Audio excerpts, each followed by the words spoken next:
दुनिया में अब तक कई देशों में कोरोना पार्ट 2 के इक्का दुक्का मामले सामने आ चुके हैं।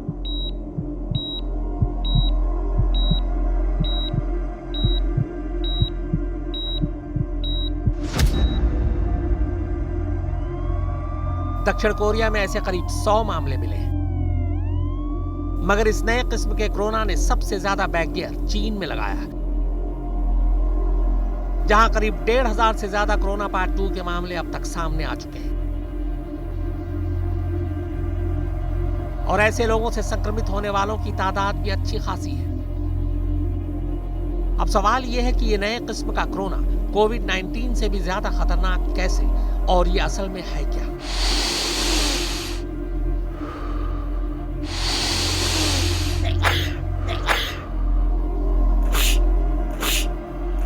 कोरोना के पहले के मामलों से ये मामले दरअसल इसलिए खतरनाक है क्योंकि इसके शिकार मरीजों में ऐसे कोई लक्षण नजर ही नहीं आते जो कोविड-19 के मरीजों में दिखते हैं।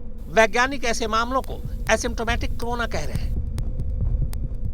दरअसल एसिम्प्टोमेटिक केस का मतलब है कि कोई कोरोना से संक्रमित तो हो, मगर उसमें ना तो इस बीमारी का कोई लक्षण है और ना ही खुद मरीज को पता होता है कि वो कोरोना से दोबारा संक्रमित हो चुका है। बिना टेस्ट के डॉक्टर भी इसका पता नहीं लगा सकते।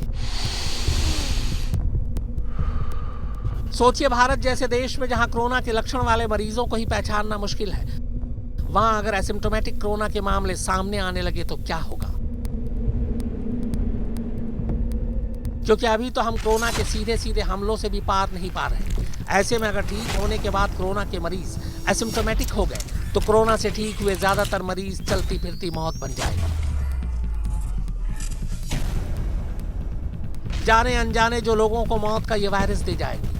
हालांकि अभी ज्यादा कुछ नहीं बिगड़ा है। दुनिया चाहे तो एसिम्प्टोमेटिक मामलों के लिए पहले से ही एहतियात बरतकर इससे बच सकती है।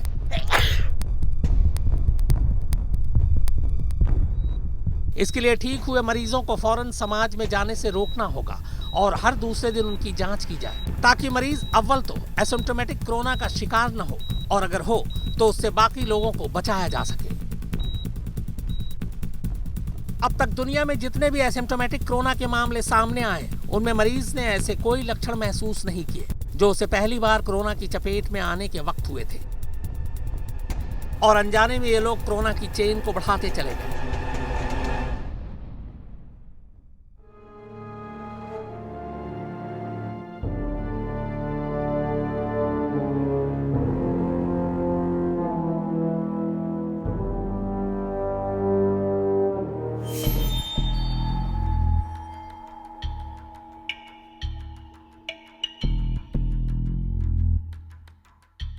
अब सवाल यह है कि आखिर इस नए कोरोना की वापसी कैसे हुई, जबकि पुराना कोरोना अभी भी मौजूद है। और उससे भी बड़ा सवाल यह है कि इस नए कोरोना की शुरुआत भी चीन के उसी हुबई प्रांत से ही क्यों हुई, जहां से कोरोना का जन्म हुआ था। तो इसके लिए इस ग्राफ को देखिए।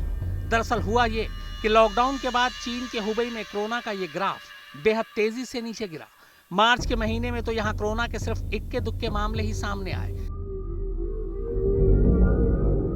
इसीलिए चीन को लगा कि हुबई से अब ये बीमारी खत्म हो चुकी है और चूंकि कोई नए मामले सामने नहीं आ रहे थे, लिहाजा चीन सरकार ने हुबई से लॉकडाउन को हटाना ही सही समझा। ये इसलिए था ताकि वहां ठप पड़ी उनकी इकोनॉमी दोबारा पटरी पर आ सके। 25 मार्च को चीन की सरकार ने हुबई सूबे में सिर्फ वुहान को छोड़कर बाकी सभी जगहों से लॉकडाउन हटा दिया।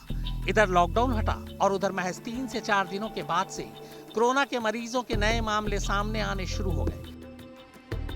किसी को समझ ही नहीं आया कि ये हो क्या रहा है। अचानक ये मामले फिर से कैसे और क्यों सामने आने लगे। यकीनन ये चीजें हैरान करने वाली थी, क्योंकि चीन के हुबई सूबे में कोरोना का ये ग्राफ बता रहा था कि 22 जनवरी से यहाँ कोरोना के मामले शुरू हुए और लॉकडाउन की वजह से 1 महीने में ये मामले तकरीबन खत्म हो गए। इसको और बारीकी से समझें तो 20 जनवरी को ही चीन ने माना था कि उसके मुल्क में कोरोना ने हमला कर दिया है। धीरे धीरे कोरोना के मामलों का ये ग्राफ ऊपर बढ़ता गया। 13 फरवरी को ये अपनी पीक पर पहुंचा, यानी इन 20 दिनों में कोरोना के मामले हुबई प्रांत में बेहद तेजी से आगे बढ़े, खासकर वुहान में। मगर लॉकडाउन की वजह से ये ग्राफ इसके बाद लगातार नीचे आना शुरू हो गया और कोरोना पीड़ितों के इस चार्ट का ये कर्व एकदम फ्लैट होने लगा। फिर 31 मार्च आते आते तो वुहान समेत पूरे चीन में कोरोना के मामले लगभग खत्म हो चुके थे, या यूं कहें कि जो मामले सामने आ भी रहे थे वो फरवरी के मध्य में आए मामलों के सामने कुछ भी नहीं थे। फिर लॉकडाउन हटाते ही सब कुछ बदल कैसे गया? क्यों कोरोना के नए मामले सामने आने लगे? इसे समझने के लिए आपको चीन में इसके आगे कोरोना की क्रोनोलॉजी को समझना होगा। दरअसल हुआ ये कि 23 जनवरी को चीन ने हुबई में लॉकडाउन की घोषणा की और 2 महीने बाद यानी 20 से 24 मार्च को हुबई में कोरोना के कोई नए केस सामने आ ही नहीं। 25 मार्च को चीनी सरकार ने हुबई का लॉकडाउन हटा दिया। हालांकि कोरोना के एपिसेंटर वुहान में लॉकडाउन अभी भी जारी है और हुबई में लॉकडाउन हटाते ही फैक्ट्रीज खोल दी गई, सिनेमाघरों को खोल दिया गया, पब्लिक ट्रांसपोर्ट को दोबारा शुरू कर दिया गया, लोगों पर हुबई से बाहर जाने की पाबंदी हटा ली गई, यहां तक कि स्कूल भी खोल दिए गए। दरअसल चीनी सरकार को लगा कि 2 महीने का लॉकडाउन काफी था और उन्होंने अब सब कुछ कंट्रोल कर लिया है, कोरोना अब काबू में है। चीन ने तो यहां तक कह दिया कि अब वुहान से भी लॉकडाउन हटा लिया जाएगा और वुहान में भी पब्लिक ट्रांसपोर्ट को शुरू करने की कोशिशें की जाने लगी। तो अब सवाल यह है कि फिर आखिर ऐसा क्या हुआ कि चीन में कोरोना ने बैक गियर लगा दिया?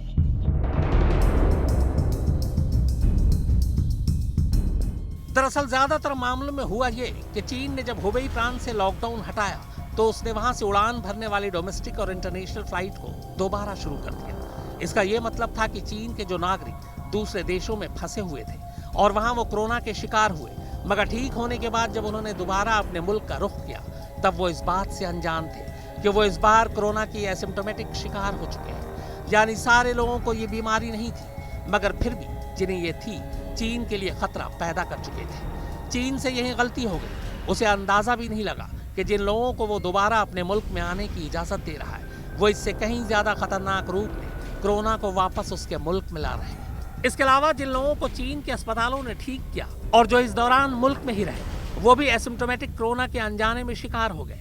मगर ये मामला तब खुला जब हुबई में लॉकडाउन हटाया गया, क्योंकि इस लॉकडाउन के हटने के बाद ये हुबई में एसिम्प्टोमेटिक कोरोना के 1541 मामले सामने आए। वहीं उनके संपर्क में आए लोग भी कोरोना पॉजिटिव पाए जाने लगे। हालांकि जिन एसिम्प्टोमेटिक कोरोना के शिकार लोग ये संक्रमण फैला रहे थे उनमें वो दोनों लोग शामिल थे जो मुल्क से बाहर से आए थे और जो मुल्क में पहले से मौजूद थे। इसका एक मतलब ये भी हुआ कि कोरोना के एसिम्प्टोमेटिक मरीज दूसरे देशों में भी मौजूद हो सकते हैं जो उन देशों के लिए खतरनाक साबित हो सकते हैं।